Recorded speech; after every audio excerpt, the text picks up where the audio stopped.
अब बात करेंगे पाकिस्तान तहरीक इंसाफ की पॉलिटिक्स के हवाले से। 13 अक्टूबर की तारीख थी नाजरीन, जब वफाक के तहफ़्फ़ुज़ात और तमाम तर मुखालफतों के बावजूद सुहेल आफरीदी खैबर पख्तूनख्वा के CM मुंतखब हो गए। फिर हल्फ का मसला उठा, तनाज़ात ने घेर लिया, मगर बिल आखिर ये मरहला भी मुकम्मल हुआ। अब 9 दिन गुजर चुके हैं, मगर सूबाई काबीना की तश्कील ताहाल मुमकिन नहीं हो सकी, जिससे गवर्नेंस के संगीन खदशात जन्म ले रहे हैं। क्या ये ताख़ीर पार्टी के अंदरूनी इख्तलाफात का नतीजा है? इसी दौरान हम देख रहे हैं कि PTI ने नेशनल असम्बली में महमूद खान अचकज़ई को अपोजिशन लीडर नामजद कर दिया है, जिस पर सियासी हलकों में नई बहस छिड़ गई है। सवाल ये भी है कि पार्टी के CEO को नज़रअंदाज करके अचकज़ई को क्यों चुना गया, और क्या ये फैसला पार्टी को मजीद कमज़ोर करेगा या क्या मामला बनेंगे। एहतशाम साहब का तज्जिया और ख़बर लेते हैं। एहतशाम साहब, क्या समझते हैं आप कि पाकिस्तान तहरीक इंसाफ की इनसाइड स्टोरी मैं आपसे जानना चाह रही हूँ। Why did they choose Mahmood Khan Achakzai साहब as leader of the opposition in national assembly? क्या इनके पास बाकी जो लीडरान थे वो कॉम्पिटेंट नहीं थे, एलिजिबल नहीं थे, क्या मामला थे? और दूसरा, अभी तक फॉर्मेशन क्यों नहीं हो सकी काबीना की? जी आमना, दोनों सवाल आपके बड़े हैं। मैं देखें, बुनियादी तौर पर तो ये है कि आखिरी खबरें आने तक, जब कल बाकायदा तौर पे PTI ने नामज़द कर दिया है महमूद खान अचकज़ई को, वन वोट पार्टी जो है, वन मैन पार्टी जो है नेशनल असम्बली में, उनको, तो ये इख्तलाफात जो है ना पहले भी थे, अब खुल के सामने आना शुरू हो गया। और यही जो इतलात हैं, मुख्तलिफ ग्रुप्स कह रहे हैं कि जी ठीक है, इनकी तैनाती तो अब कर दी गई है, फॉर्मल अनाउंसमेंट तो अभी करेंगे वो इफ्सन बट के साथ, स्पीकर साहब, वो भी थोड़ा टाइम लेंगे। लेकिन साथ साथ ये भी कहा जा रहा है कि जी जो पार्टी के बाकी लोग हैं ना, जिन्होंने आखिरी दम तक ये कोशिश की थी कि 3 नाम दिए थे बानी को, और दोनों बहनों तक भी नाम गए थे, वो ये थे बहन और बेगम साहिबा, उनके नाम के पास गए थे। उन्हें कहा गया था कि जी या आप अली मोहम्मद ख़ान को इसके लिए लीडर ऑफ दी अपोजिशन के तौर पे ले लें, या आमिर डोगर जो चीफ व्हिप हैं PTI के, और तीसरा नाम गया था सनाउल्लाह मस्ती खेल का। लेकिन बानी PTI ने सारे नाम रिजेक्ट कर दिए। उन्होंने कहा कि नहीं, बल्कि कुछ लोग तो कहते हैं, ये भी नाराज़गी है कि उन्होंने कहा कि जी जिस तरह मैं चाहता हूँ to put up a great fight, वो नहीं कर रहे, तो ये मैं अचकज़ई से ही तवक्को करता हूँ कोई ये करे। फिर उसके बाद अभी तो फैसला भी होना है आमना कि वो जो अपने राजा नासिर अब्बास साहब हैं वहदतुल मुस्लिमीन पार्टी के, उनको सेनेट पे अभी बनाना है, तो ऑफिशियली अनाउंसमेंट नहीं हुई, लेकिन ये रिजेंटमेंट वहाँ पे भी चल रही है।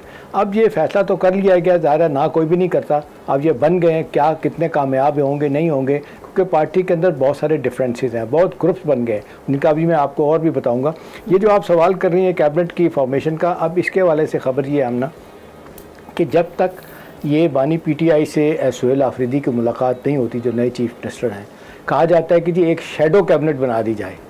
और ये वैसे पाकिस्तान की क्या दुनिया की तारीख में पहली मरतबा होगा कि रूलिंग पार्टी शेडो एक कैबिनेट बनाएगी। हमेशा कैबिनेट जो है ना शेडो की, वो अपोजिशन के लोगों की होती है। लेकिन कहा जा रहा है कि क्रिटिसिज्म बहुत ज़्यादा हो रहा है कि हुकूमत जो है ना वो स्टैंड स्टिल है और कोई परफॉर्म नहीं कर पा रही, किसी तरह का एजेंडा नहीं सामने आ रहा KP का, चीफ मिनिस्टर का, तो लिहाजा ये बना दिया जाए।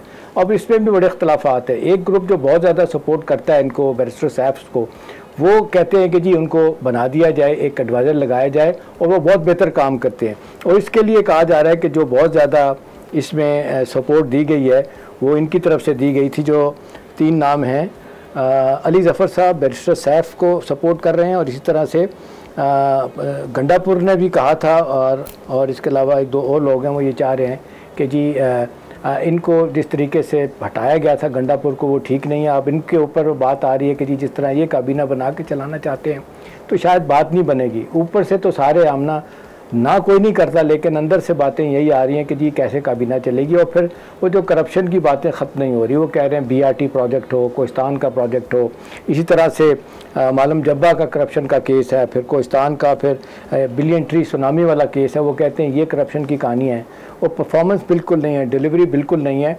और ये नए चीफ मिनिस्टर साहब जो आ भी गए हैं, तो इनको नहीं लगता कि ये कोई और काम करेंगे और कारकर्दगी कैसे दिखाएंगे। वो तो एक ही 1 पॉइंट एजेंडा है कि बानी PTI को रहा करवाना है, उसके लिए हर तरह की कन्फ्रंटेशन के लिए तैयार है। अब ये कितना आगे चलेगा, कितनी मुश्किल होगी, ये देखने वाली बात है। एक और बड़ी बात जो अंदर से आई आमना, वो है कि आपने देखा कि बानी PTI ने जो अडयाला जेल में जब उनकी तारीख होती थी, तो बहुत सारे लोग PTI के आते थे, उन्होंने उनको मना कर दिया कि आप वहाँ ना आएँ। इस पर भी लोग बड़ी हैरत का इज़हार कर रहे हैं कि अब्रप्टली ये क्यों कर दिया गया।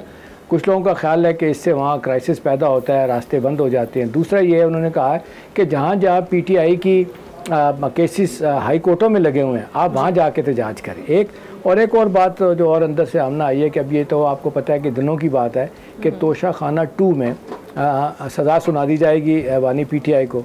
इस पे कहा जा रहा है कि ये नया लाहेअमल क्या होना चाहिए। तो जो आखिरी मुलाकात सलमान अकबर राजा की हुई है, उसमें कहा जाता है 4 घंटे की मुलाकात हुई थी और उसमें कहा गया था कि जी अब लाहेअमल क्या अख्तियार किया जाए।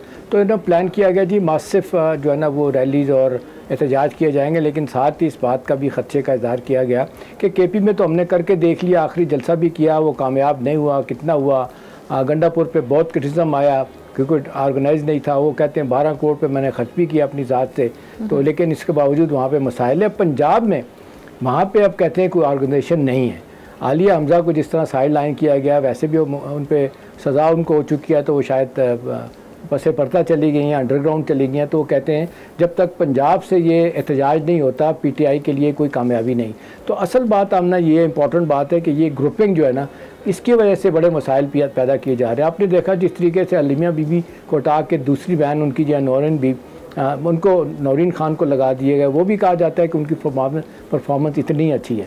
पीछे से ग्रुप है, हलीमा बीबी का भी ग्रुप है, बुशरा बीबी का ग्रुप है, फिर जो एक ग्रुप है वकला का, उनकी अपनी बात है, और फिर एक सियासी लोगों का है। तो नतीजतन ये है कि इतनी बड़ी पार्टी होने के बावजूद मसाइल और मुश्किलात हैं। आइंदा आने वाले दिनों में कहा जाता है कि शायद ये मुश्किलात कम नहीं होंगी जब तक कि वहाँ से फ़ैसला नहीं होता कि हाथ खुला रखा जाएगा।